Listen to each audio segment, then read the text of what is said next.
नमस्कार, Manoj Tiwari talk show में आपका स्वागत है।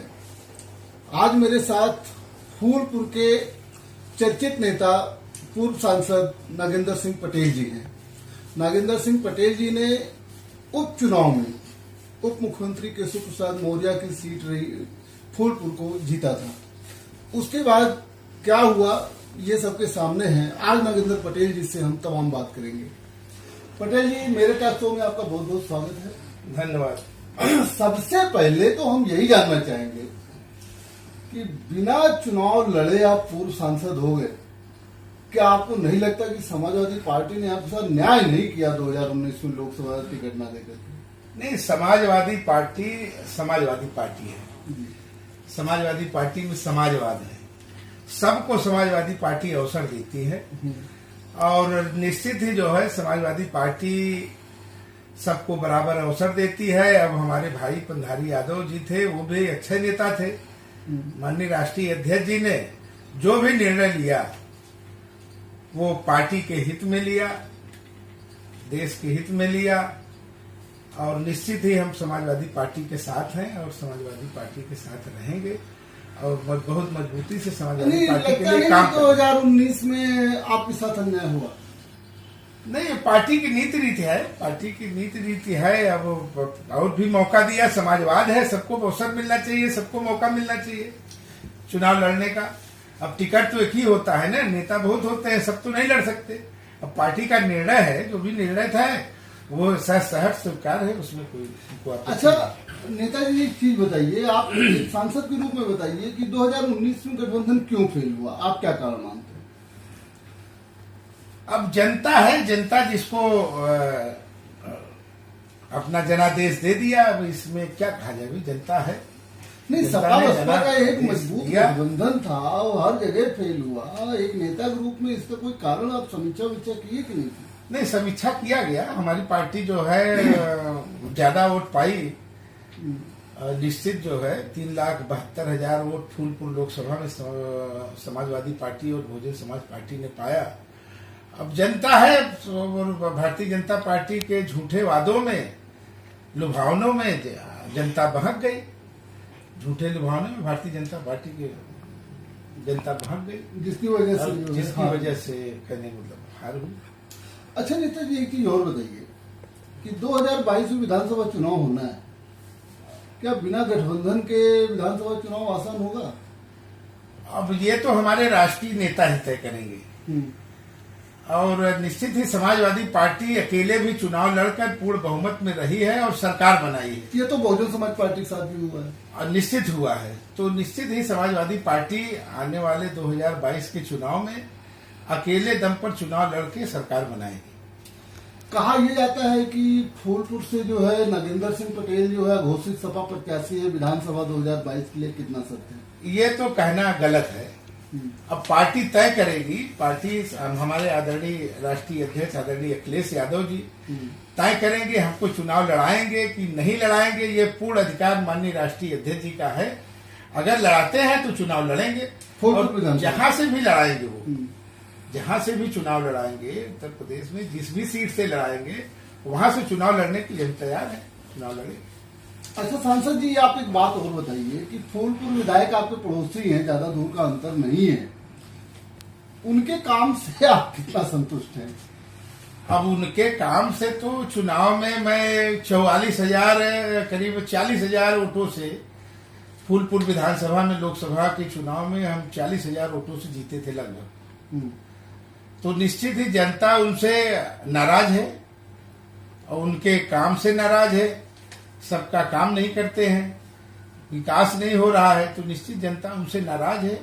और अगर मौका मिलेगा तो समाजवादी पार्टी को फूलपुर की जनता जिताने का काम करेगी और समाजवादी पार्टी को उत्तर प्रदेश में 2022 में सरकार में विधायक नागेंद्र सिंह पटेल होंगे फूलपुर? नहीं, ये कोई कहना निश्चित नहीं है। अब जो भी हमारे ये सब राष्ट्रीय नेता तय करेंगे कि वो फूलपुर से लड़ाते हैं कि जौनपुर से लड़ाते हैं कि मिर्जापुर से लड़ाते हैं, ये राष्ट्रीय अध्यक्ष जी का पूर्ण अधिकार है और जो उनका निर्णय होगा वो हमको मानना है। फूलपुर आपका विधानसभा क्षेत्र में लगाता है, वहीं आपका निवास स्थान भी है कुआंडीड़ में शायद। हाँ, निश्चित हमारा जन्मस्थली और कुआंडी है और हमारी तहसील भी फूलपुर है। और मेरा सवाल जो ये है कि फूलपुर की आज की क्या समस्या है, अभी कौन सी ऐसी समस्या बनी हुई है, इसके बारे में नरेंद्र पटेल का? नहीं, फूलपुर में तमाम समस्याएं हैं। फूलपुर में तो अभी तो लॉकडाउन चल रहा है। लॉकडाउन में तमाम जनता के बीच में जो है हमारी भारतीय जनता पार्टी ढिढोरा पीट रही है कि हमने तमाम व्यवस्थाएं कर दिया, लेकिन गांव में कहीं भी किसी गांव में सैनिटाइजेशन का काम नहीं हो रहा है।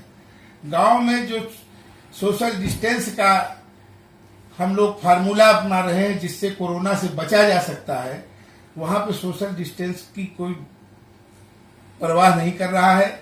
और कहीं पे अनाज बंट रहा है, कहीं बैंकों में तमाम जगहों पे लाइनें लगी हैं। और निश्चित ही सरकारी व्यवस्था बहुत है, और सरकारी व्यवस्था में जो है भारतीय जनता पार्टी पूरी तरह से जनता के हित नहीं कर पा रही है, न वहाँ के विधायक न वहाँ के सांसद, और जनता ये एक चीज सुना गया था कि जब जो है फूलपुर का झूसी एरिया और तमाम जो है नगर निगम में ले जिनकी बात आई थी, नोटिफिकेशन जारी हुआ था, तो उसका आपने विरोध किया था, उसकी क्या वजह है? निश्चित हमने विरोध किया था कि जब तक जो है अभी प्रधान का चुनाव होना है 1 साल में, 1 साल में होना था, 2020-21 में होना था चुनाव, और नगर निगम में चला गया। अब वहां की जनता 3 साल तक जो पहला डॉक्टर होता है वो ग्राम का प्रधान होता है, तो ग्राम प्रधान ही नहीं रहेगा वहां पे। जैसा नोटिफिकेशन हुआ था कि मार्च जो है 2020 से जितने भी गांव लिए गए हैं फूलपुर विधानसभा के या फूलपुर लोकसभा के जितने भी, चाहे वो पश्चिमी हो, चाहे फाफामऊ हो, चाहे फूलपुर हो, जितने भी गांव लिए गए हैं उसको नगर निगम में मिला दिया गया है। और उनके जो भी फंड थे उसको कह दिया गया था सीडीओ से कि इन फंड को आप मेयर के खाते में डालिए। तो निश्चित ही जो पैसा गांव में विकास के लिए जाता या जा रहा था, उस पैसों में वहां पर ब्रेक लगी। तो उसमें निश्चित ही हमने जो है काफी प्रयास किया, और एक जनहित याचिका भी हाईकोर्ट में डलवाया गया है प्रधानों की तरफ से, प्रधानों के द्वारा, कि और वहां पे प्रथम डॉक्टर राजनीति का प्रधान होता है। अब गांव में किसी भी व्यक्ति को कोई भी परेशानी होती है तो सबसे पहले ग्राम प्रधान के पास जाता है, ग्राम सदस्य के पास जाता है, बीडीसी सदस्य होते हैं उनके पास जाता है, जिला पंचायत सदस्य होते हैं नहीं तो उनके पास जाता है। नगर निगम में जाएगा तो वहाँ पार्षद होंगे। नहीं, यही बात मैं कहना चाहता हूँ कि पार्षद 3 साल बाद होंगे, तो वो 3 साल के बीच में उन जनता, गरीब जनता का मालिक कौन होगा? उनकी जन समस्याओं को कौन सुनेगा? जब प्रधान नहीं रह जाएगा, उसके पास कोई फंड नहीं रह जाएगा, जिला पंचायत सदस्य के पास कोई फंड नहीं रह जाएगा, बीडीसी के पास कोई अधिकार नहीं रह जाएगा, तो उन गरीब जनता की बात को कौन सुनेगा? नहीं, आप ये बताइए कि क्या नगर निगम में जाने से कुछ नुकसान है? नहीं, नगर निगम में जाने के लिए इसलिए नुकसान है कि अभी तक जितने नगर, आप मुडेरा मंडी के पीछे जितने मोहल्ले हैं, चाहे वो तमाम मोहल्ले हैं, मुंडेरा आरटीओ ऑफिस के पीछे जाके आप कभी भी सर्वे कर लीजिए, जो कि आज 20-25 साल से नगर निगम में है, वहां पे कोई विकास नहीं हुआ आज तक। सड़कें नहीं बन पाई, नाली नहीं बन पाई, वो गांव से भी बदतर हैं, वो शहर गांव से भी बदतर हैं। तो अभी उन मोहल्लों को तो कम से कम ठीक कर लेते जो पहले से नगर निगम में हैं। इतने गांवों को जोड़ने के बाद कहां से ये फंड लाएंगे? नगर निगम में अभी वेतन देने का फंड नहीं है। शहरों की सड़कें टूटी फूटी हैं, वो नहीं बना पा रहे हैं। तमाम पानी की समस्याएं हैं, सड़कों की समस्याएं हैं, शहर की समस्या नहीं ठीक हो पा रही है। तो इतने गांवों को जब जोड़ेंगे तो उनको कैसे ठीक करेंगे? अच्छा नेताजी, आप एक चीज और बताइए कि उत्तर प्रदेश की सरकार की कार्यप्रणाली से आप कितना संतुष्ट हैं? वो तो जनता बता रही है। सारे झूठे वादे, समाजवादी पार्टी के सरकार में किए गए कार्यों का उद्घाटन, और जो निश्चित कोई काम नहीं हो रहा, कोई विकास कार्य नहीं हो रहा। अब तो लॉकडाउन है, अब तो वैसे भी उनकी जितनी कमियां थी लॉकडाउन में छिप जा रही है। हो गया, उसके पहले तो 3 साल। निश्चित ही कोई भी विकास कार्य, कौन सा एक ऐसा काम है जो माननीय हमारे मुख्यमंत्री योगी जी के राज में हुआ? कोई भी एक आध प्रोजेक्ट बता दीजिए।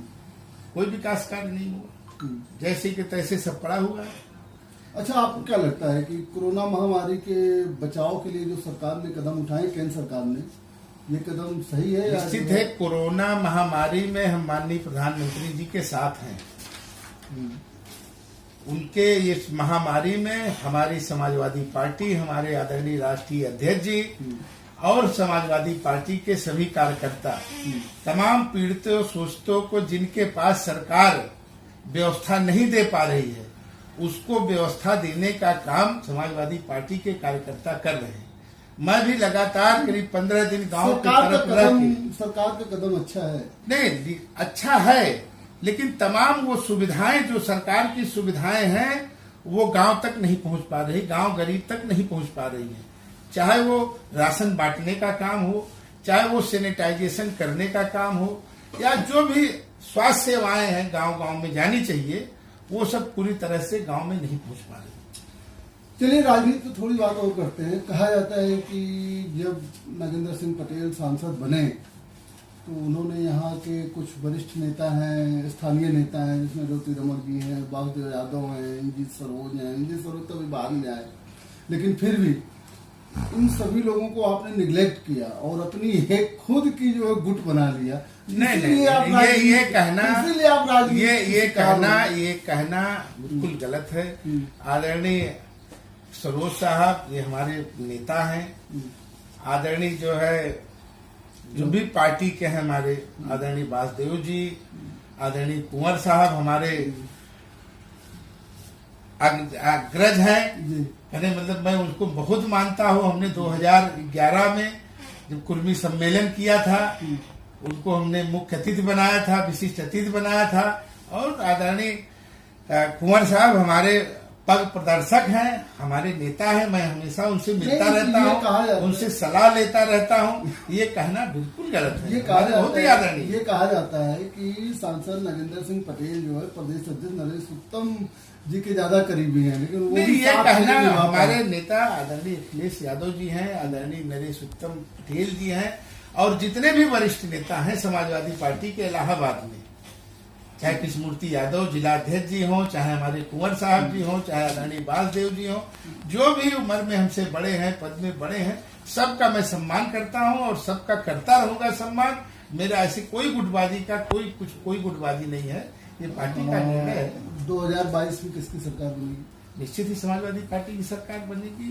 जनता बोल रही है 2022 में समाजवादी पार्टी की सरकार बनेगी। आदरणीय अखिलेश यादव मुख्यमंत्री होंगे। क्या आपको लगता है कि किसी पार्टी की सरकार पूर्ण बहुमत से बनेगी? निश्चित समाजवादी पार्टी की सरकार बनेगी पूर्ण बहुमत से। पक्का? कोई गठबंधन भी हो सकता है कि अकेले लड़ेगी? अब ये सब निर्णय माननीय राष्ट्रीय अध्यक्ष जी का है। गठबंधन करेंगे कि नहीं करेंगे, लेकिन जनता उनको अकेले मुख्यमंत्री बनाने के लिए तैयार है। यानी फूलपुर से है अगला विधायक नागेंद्र सिंह पटेल होंगे? नहीं, ये कोई तय नहीं है। सपा से चुनाव लड़ेंगे? ये हाँ, समाजवादी पार्टी से चुनाव लड़ेंगे और जहां से भी राष्ट्रीय अध्यक्ष जी चुनाव लड़ाएंगे वहां से भी चुनाव लड़ेंगे। चलिए नेताजी, मेरा एक अंतिम सवाल है आपसे। आप जो है फूलपुर की जनता को क्या संदेश देना चाहेंगे? मैं इस महामारी में फूलपुर जनता को यह संदेश देना चाहता हूं कि स्टे होम, घर में रहें, सुरक्षित रहें। और ये महामारी पूरे विश्व की महामारी है और सरकार का साथ दें। और विपक्ष भी यही चाह रहा है कि हमारी फूलपुर लोकसभा की जनता, पूरे प्रदेश की जनता, पूरे देश की जनता से मैं ये अपील करना चाहता हूं कि कोरोना जो है स्टे होम, घर में रहने से ही इससे बचा जा सकता है। और निश्चित ही सारे जनता से मैं अपील करना चाहता हूं कि सब लोग डिस्टेंस बना कर रहें। जो भी निर्धारित दूरी हमारे स्वास्थ्य विभाग के कर्मचारियों द्वारा दिया जा रहा है, बताया जा रहा है, उन दूरी को मेंटेन करें। चाहे सब्जी के दुकान में जाएं, चाहे राशन के दुकान में जाएं, चाहे किसी भी दुकान में जाएं, वहां पे डिस्टेंस बना कर रहें और सुरक्षित रहें। जब तक इसका कोई दवा नहीं बन जाती है तब तक यह महामारी से बचने का काम करें। और बहुत बहुत शुभकामना, बहुत बहुत धन्यवाद देते हुए मैं अपनी बात को समाप्त करता हूं। बहुत बहुत धन्यवाद। नेताजी, आप हमारे टॉक शो में भाग लिए, इसके लिए आपको बहुत धन्यवाद। अभी आपने देखा हमारे साथ फूलपुर के पूर्व सांसद नागेंद्र सिंह पटेल जी थे। नागेंद्र सिंह पटेल जी के बारे में कहा जाता है कि वो फूलपुर से आगामी विधानसभा चुनाव लड़ सकते हैं। आपने बताया कि उनकी कोई गुटबंदी नहीं है और सारे वरिष्ठ नेताओं का सम्मान करते हैं। नागेंद्र सिंह पटेल पूर्ण रूप से सहमत हैं कि 2022 में समाजवादी पार्टी की सरकार बनेगी और अखिलेश यादव बनेंगे मुख्यमंत्री। उन्होंने पूरे प्रदेश और पूरे जनपद वासियों से निवेदन किया कि आप घर में रहें, कोरोना महामारी में बाहर ना निकलें ताकि सुरक्षित रहें जब तक कोई वैक्सीन नहीं आ जाती। दीजिए मनोज तिवारी की इजाजत। देखते रहिए मनोज तिवारी टॉक शो। आगे भी हम आपको प्रयागराज के अच्छे